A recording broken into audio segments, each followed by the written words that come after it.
Welcome to Productivity and Tea. I am really excited to be joined by Joelle today.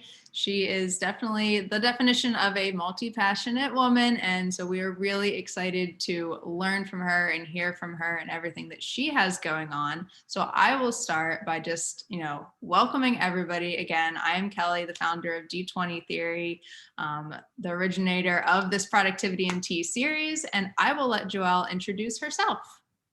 Thank you so much, Kelly. I'm happy to be here, and thank you all for being here, watching the recording, and joining us this evening. My name is Joelle Tolifero. I'm the founder and CEO of Your Care Collective. We build virtual communities for remote workers and remote organizations that center around their well-being. So we use the Gallup Share Care Well-Being Index, which serves people's well-being in the areas of physical, social, community, financial, and purpose, which is my ultimate favorite category to talk about. And we run a virtual hub called the Care Center. So, yeah, that's a little bit about me. Yes, I love that. And I love that there's so many parts to the well-being and all of that, because I mean, it's true. Like if you can't really focus on just one thing and expect to be well as a whole person. So Yeah. it's awesome that you're able to support women in so many different ways. Mhm. Yeah, it's really important. I feel like we often may be facing difficulties in one of these areas and not realize how it impacts the other. And so we try to have that full lens of how can we serve our participants, our community, our members in each of these areas so that they can have that holistic lens of their well-being. Yeah, absolutely. That makes a lot of sense. So I know that you are not like a one-trick pony. You have got so many things. Like you've got all the stuff going on. What else do you like? What makes you multi-passionate? Like what else do you have going on that you are so passionate about? Yeah, so I identify first and foremost as an educator.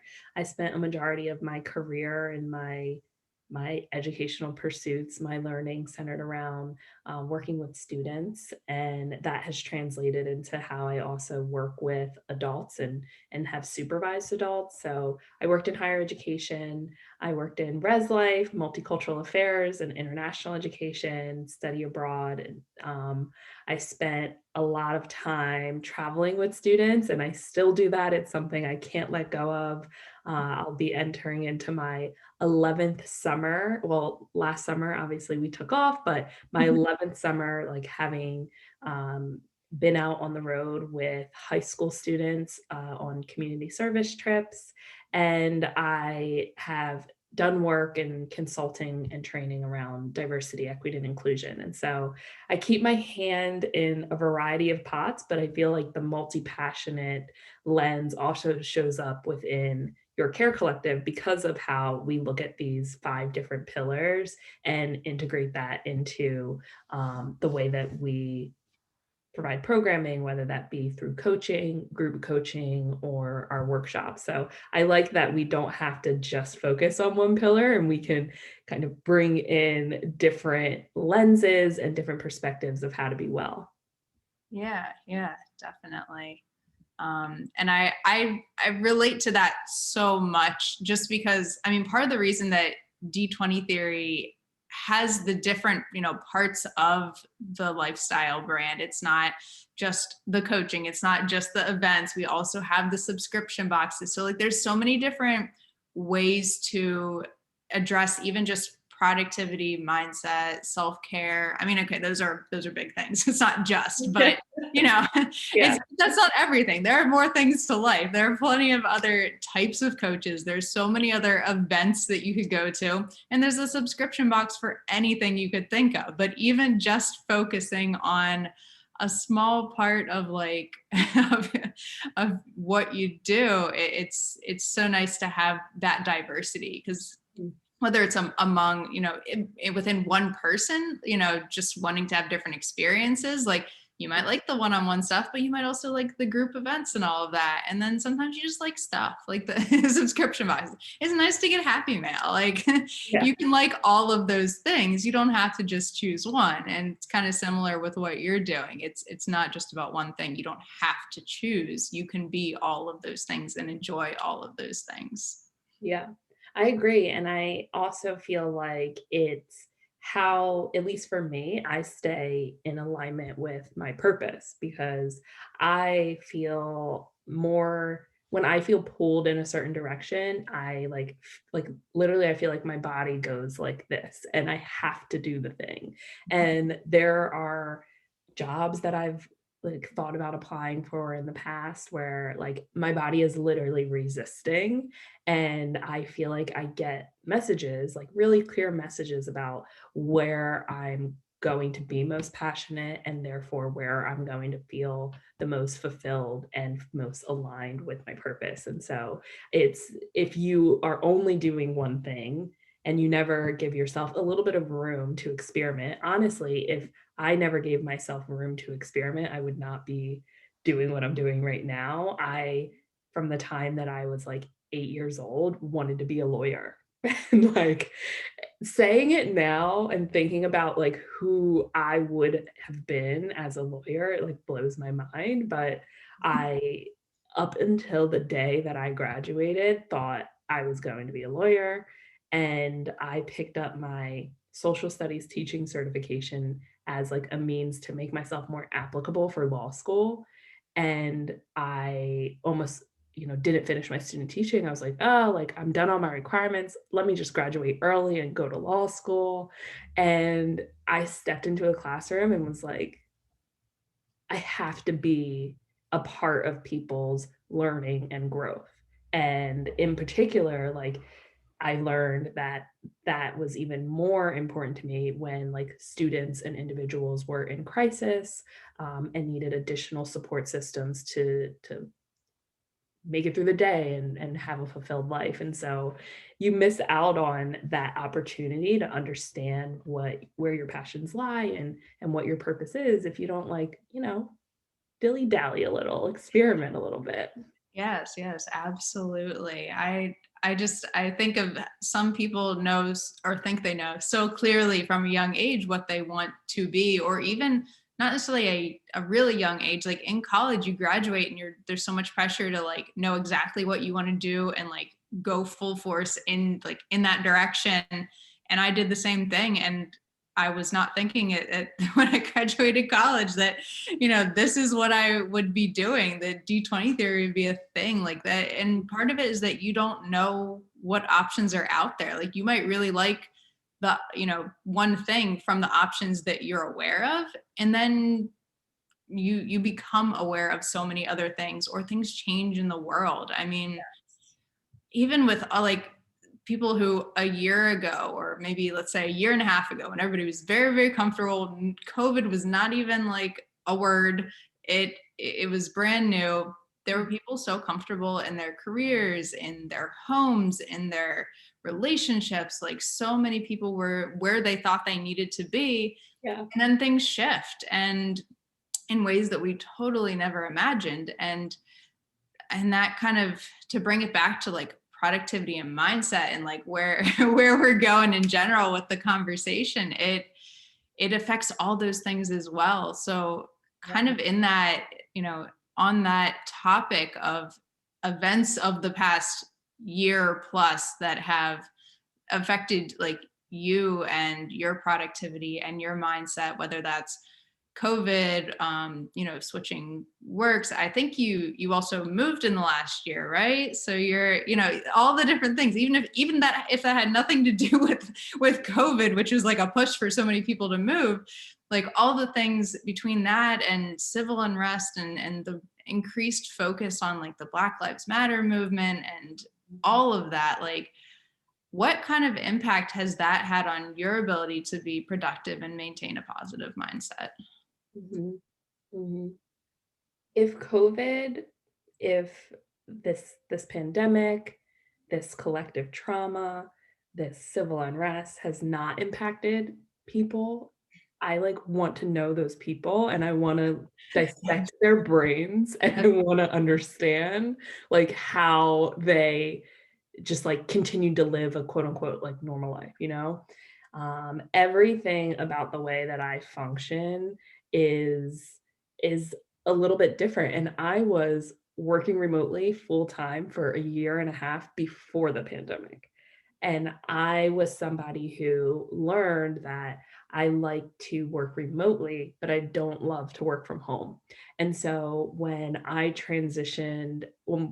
we all transitioned into this remote world by force, like I was coming back out of my co-working space and coming back into my home. And I lived in a different place. I was in an apartment.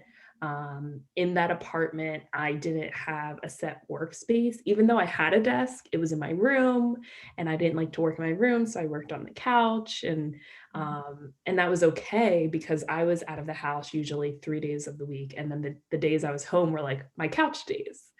Yeah. So, it was an adjustment, and I was someone who each day I woke up and I thought about like, how am I feeling and what do I need? What's the atmosphere that I need to feel productive today? And some of those choices were taken away when the pandemic came into fruition. And so I still do that. That is one of my practices. I'm someone who likes variety and likes to move through the different variables. And so I really check in with myself each morning and think about how I'm feeling and how I need to create space around how I'm feeling.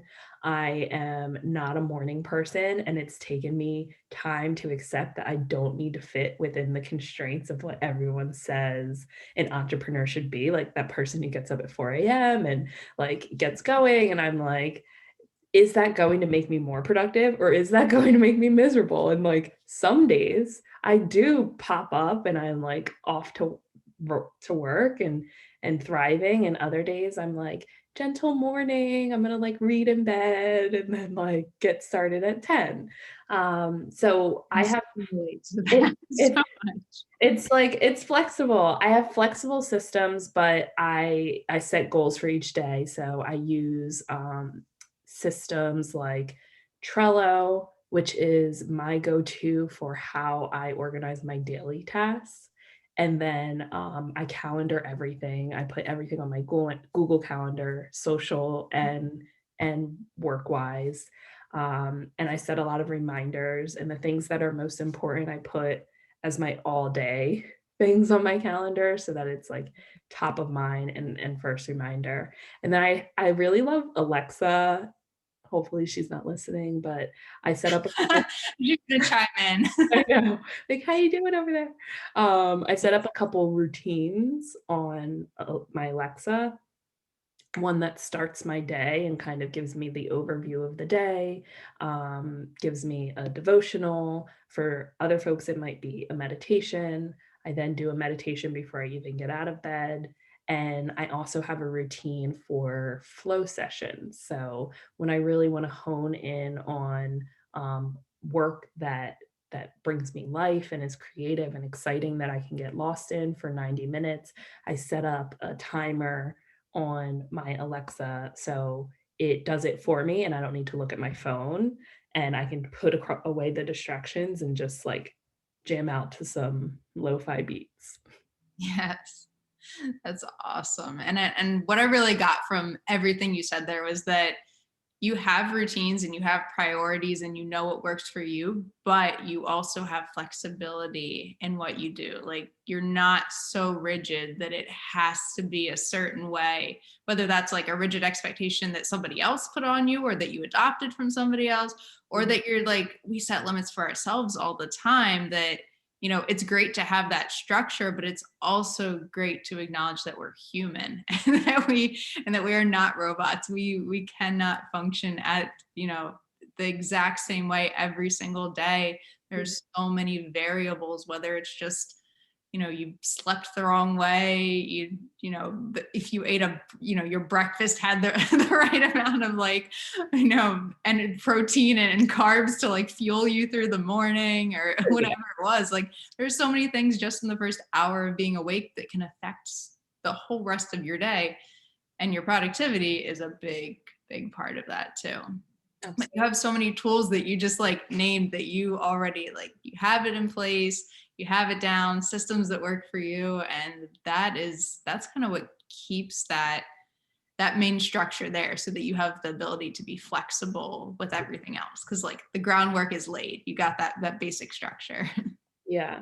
Yeah, I think that's a good point. Like there is that process, sort of that experimentation, just like you can do with your life's passions, you can also do with different systems.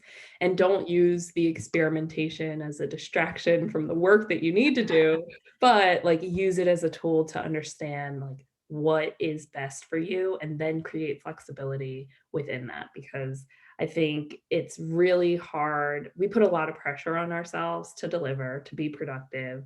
And when you can't be flexible with yourself, then especially when maybe you aren't working, you aren't self-employed, if you're still working for another organization and have rigid expectations that they're putting on you, we all need to give ourselves a little grace, which is also something that I really took out of this pandemic, and in particular in navigating the emotional distress as a Black woman in America in a time that was long overdue, so necessary, but also very emotional. It's like I had to be flexible with myself and give myself grace, especially if I didn't feel like the people that I was working with were able to do that for me. Yeah, that's a really good point, because just as much as we can all say like nobody expected COVID, nobody, I mean, you could like I've heard the experts or whoever say like, there it was predicted that at some point around this time there'd be another pandemic because it happens every so often, like that kind of thing. Nobody knew it was going to happen now. Just like you're saying, we are way overdue for a better environment, like a better social environment for people of color, of any minority. Like we're way past due for all of that, but nobody knew exactly what the last year would be like. Nobody predicted it like that. So it still requires so much flexibility to just to make those little readjustments, and like you mentioned earlier, like to stay in alignment, like to get, keep the core of who you are and what's important to you, but then take all the things that like the world is throwing at you and be able to adjust. So it's a balancing act for sure. And I know a lot of people don't like the word balance. I've heard that many times, but like balance is whatever it is to you. It's not that it's not what somebody else's version of balance is. Like you find what works for you and what feels balanced, and that's Yeah. my definition of balance. Like I'm not ever going to tell anybody what balance needs to look like for them, because I'm not them. Yeah. I Yeah. only know what it looks like for me, but I can help you get there. I can help you explore it. Like I'm here as a mentor, a friend, an accountability partner, like whatever you need me to be, but I'm not you. So I can't tell you what to do. Yeah. Yeah. I think about that a lot with like work-life balance versus work-life integration, like, Mhm. and sometimes the work-life integration, if it's a toxic atmosphere, like you have to find the balance or find more strict boundaries. But when I think about email on my phone, like there were times in previous jobs where I needed to take the email off my phone because like it was triggering. But there were also times when I felt like, okay, I have a full scope and understanding about what's in front of me. And that makes me feel at ease. And I didn't feel a pressure to answer emails, but I could observe them and then put them aside. And so it's that figuring out what works for you. For some people, if you get an email notification and your entire heart starts palpitating and your hands start shaking, like you should probably take the email off your phone. Like that's not going to be good for you. That's not going to be healthy. And that might be a really important boundary. But for others, it's like, how do you use it as a tool to understand what you need to do and what type of flexibility you can have in your upcoming day because you see what's ahead of you. Yeah, absolutely. And I just want to remind anybody who is listening to this live, if you guys have comments or questions for Joelle that anything that you would like us to elaborate on a little bit more, or if you just want to chime in and say, what, how all of these things, like kind of your own answer, like feel free to express yourself there. And if you have questions, I'll certainly make sure that we work them into our conversation here.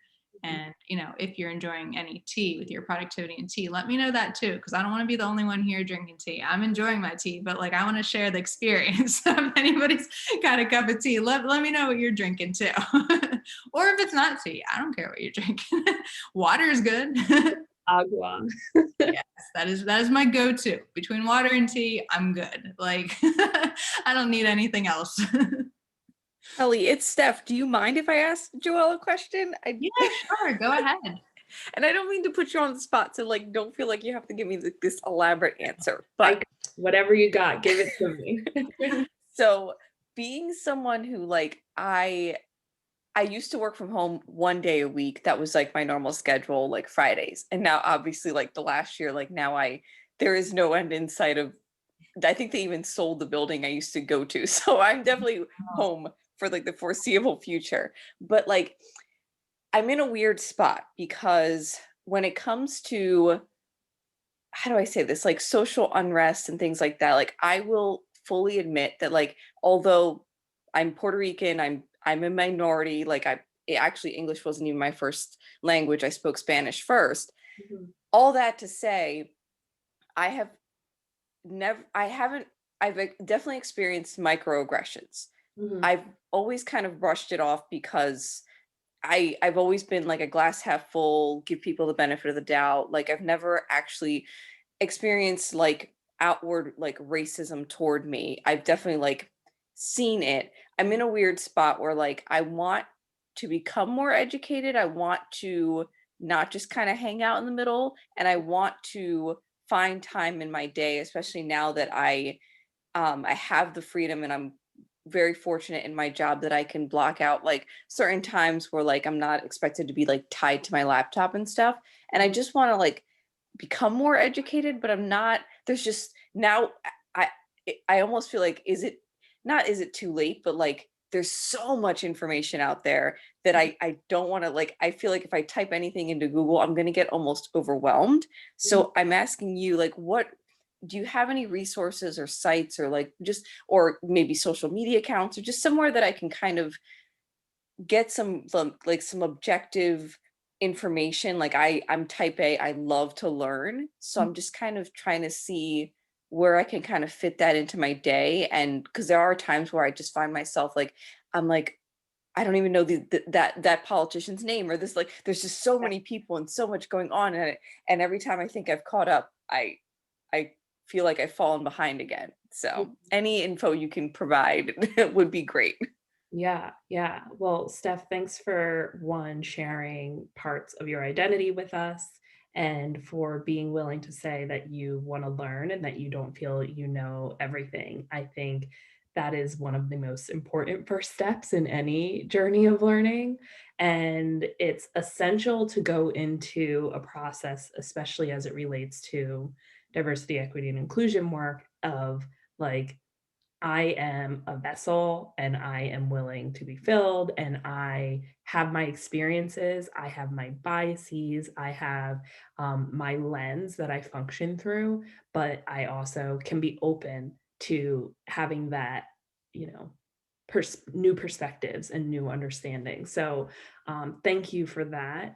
It has, I'm sure, been a really hard time to grapple with, like wanting to learn more, and there's so much information. And you mentioned objectivity. It's very hard to give any recommendation that's like objective in the world that we live in right now.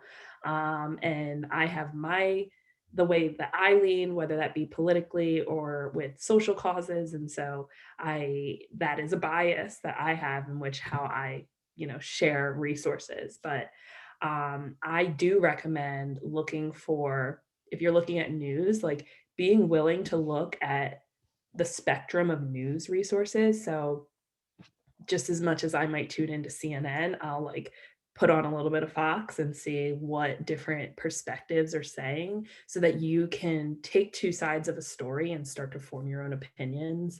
I really like BBC. I feel like they are pretty moderate, and to get a voice that's not, it's often US centric news, but not from a US centric viewpoint. I think it's really helpful to dig into different news sources. And there's a couple great graphs if you were to Google like um, objective or like neutral news sources. Like there's a couple great graphs where it's a T-chart and it has like different news sources in all the corners about where they lean on the spectrum of like the political lens, as well as their viewpoints socially, as well as like if they're really neutral. An Instagram account that I really love is So You Want to Talk About. And I reshare their stuff all the time. They don't just talk about race things. There's one that's like, So You Want to Talk About Race, but there's one that's So You Want to Talk About, and they bring up different news, things that are coming into the news, as well as just like days of recognition. And they have like hearty carousel posts that really map out what the thing is. I really like the Skim newsletter. If you're not familiar, it's a newsletter that literally gives you a skim of the news, and they link you to the larger stories. So the things that are of more interest to you, you can cycle out and read the full article, but it gives you that like big 360 view. And I find them to be liberal leaning, but very also pretty moderate. And they are also really honest about like who sponsors them, and they'll like talk about a corporation and then say, and by the way, they're one of our investors. And I'm like, well, thank you for still like bringing this to light, because you can't ignore the impact that like Google has on the world. So those are a few places to start. And I also recommend, like, just like how I feel about being a morning person and feeling like the world is telling me I should be, like, I have a lot of books and I read most of them, but I consume podcasts and audiobooks like a maniac, you know? So like learn in the way that's best for you. If someone's like, "Oh, I recommend this book," and you're like, "Oh, I should read that," even though I hate reading, like, well, don't read it. Listen to it on audio. And libraries have really stepped their game up in the pandemic. They all have apps now and they all have audiobooks. And so I'm getting like free audiobooks. I'm going through 2-3 audiobooks a week. That's awesome. That is so much great information, like right there. Like just, I need to, I'm going to go back and listen Oh to yeah, it so that I can, 100%. so 100%. that I'm nobody like has to taking be notes furiously like taking notes. frantically.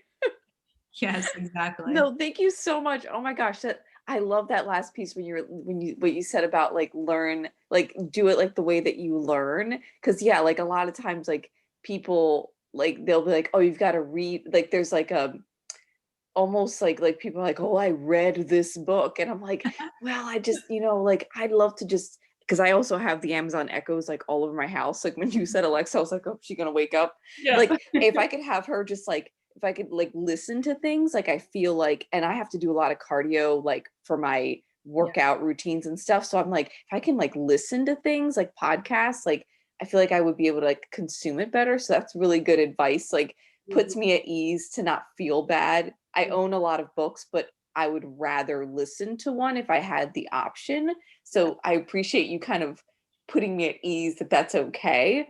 And then the resources you gave me, like I like that skim idea. I'm definitely gonna start like, because I like that, like looking at it holistically and then being able to go back and kind of explore more. That's amazing.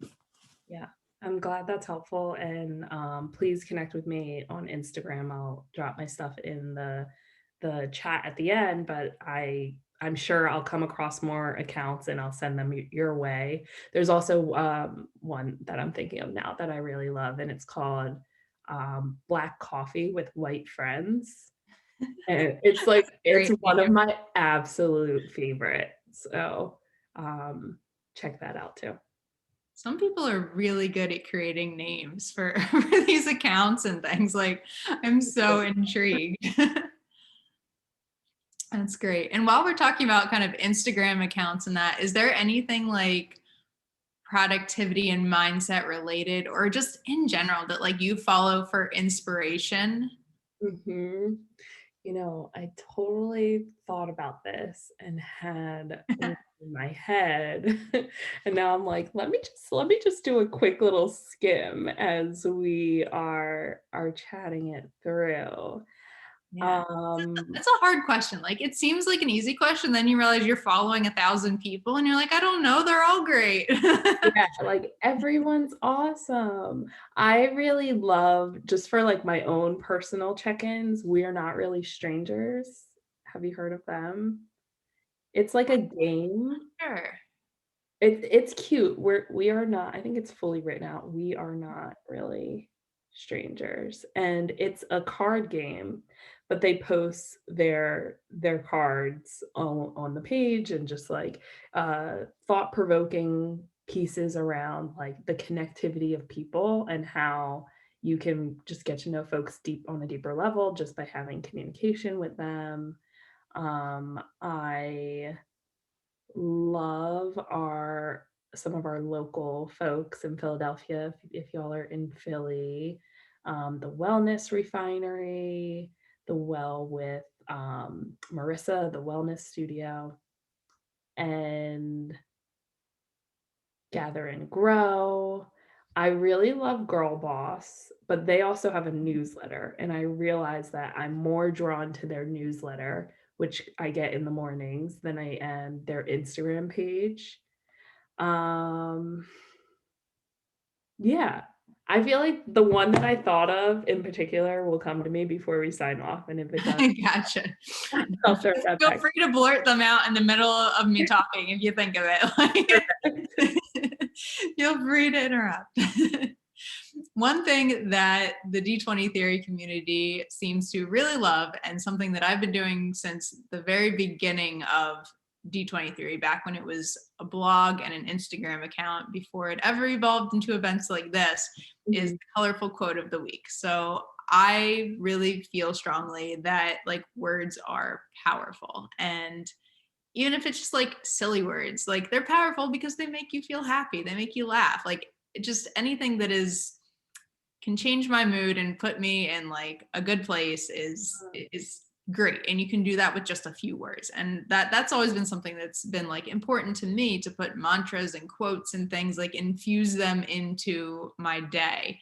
And Yeah. so I always share a quote every single week on the D20 theory Instagram account, and I'm wondering if you have any favorite quotes that you like always just put you in a mood, motivate you, whatever it is that you're trying to get out of it, like they always speak to you. Yeah, I have two. So I Okay. have one that I cannot credit. I wrote it down during a like a session that I was in, and it's every single day as an entrepreneur is dependent on taking action, even a small one. And you can fill in that blank. It could be as a mother, as a friend, as a caretaker, as a employee, or whatever it may be. But I love this because I think a lot of us face imposter syndrome, and also face days when we're not feeling very productive, and you can get down on yourself. And it goes back to the giving yourself grace. Like, what is a small action that you've taken today that's moved you forward?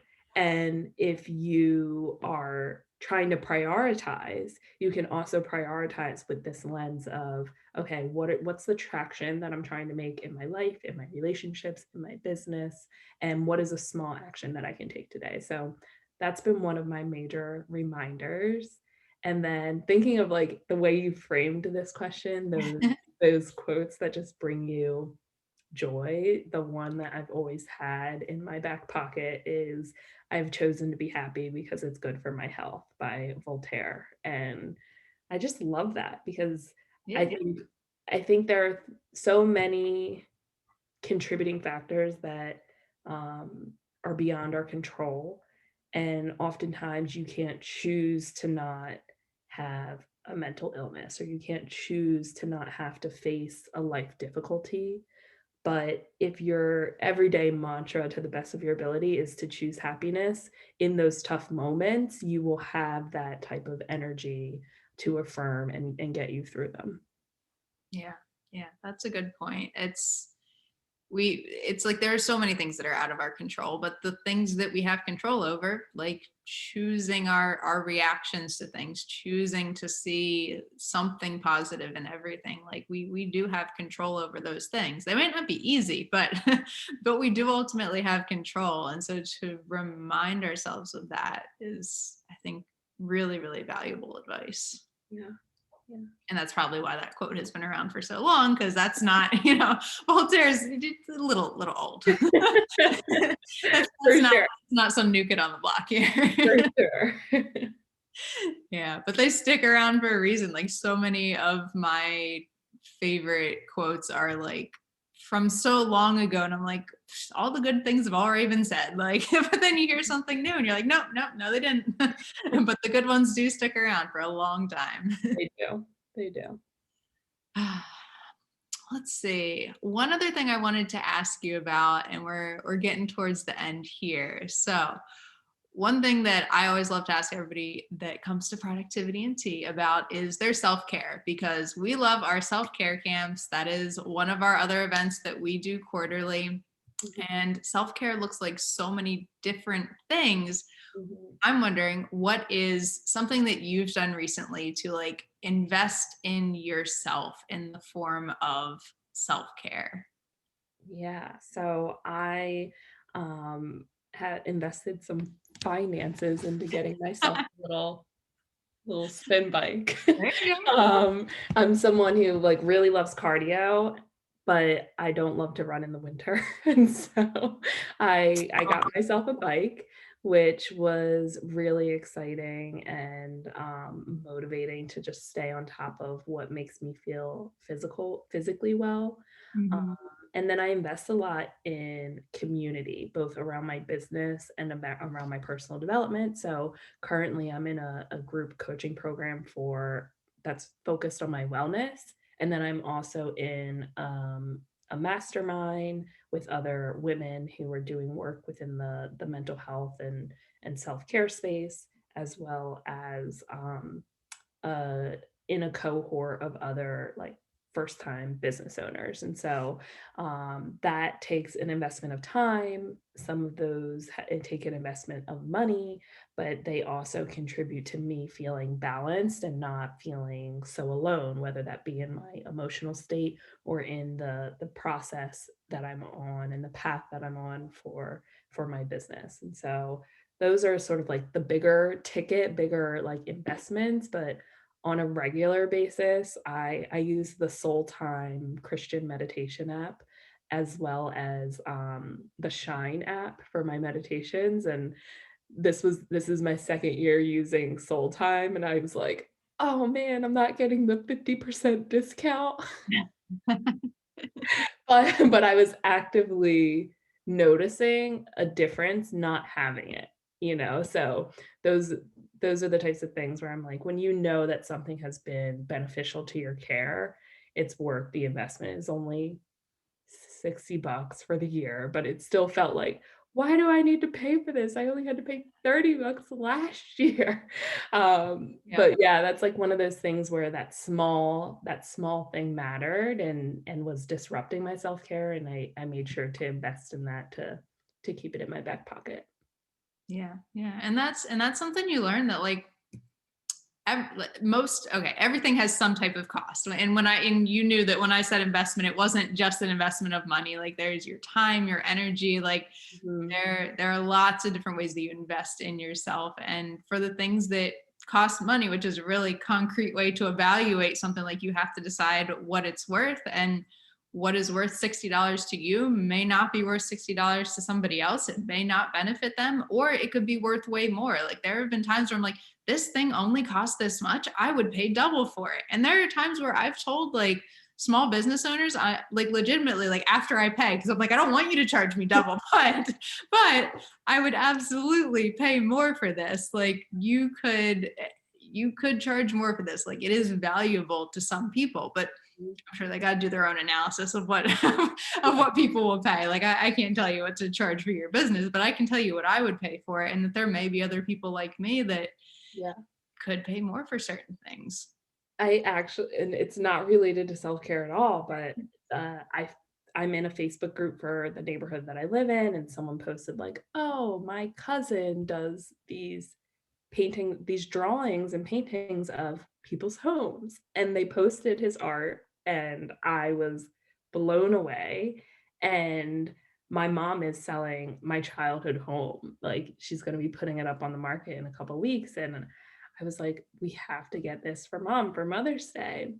That was great. That's a perfect Mother's Day gift with that Perfect. happening. Yeah. Perfect timing. And he hand painted my childhood home, put it in a frame, and delivered it to me, wrapped with like a cute little card on the front that's like a mini version of the house and like his name. And it was $100, 8x10. And I'm like, I paid $200 for somebody to spray paint a canvas for me, like, just because he is a street artist, like you you put love and passion into this. And I think that people don't always account for their time in a way that is so useful. And then also the return. So like the return on investment that I get from the Soul Time app is so much greater than what I had to spend, even if I was like teetering on not paying it. And the return that I'm going to get on this art piece is huge. And so like I also need to tell him, like, you could have paid me, charged me 200 and I would have paid it. Yes. You have to go back and do that now. I know. So good.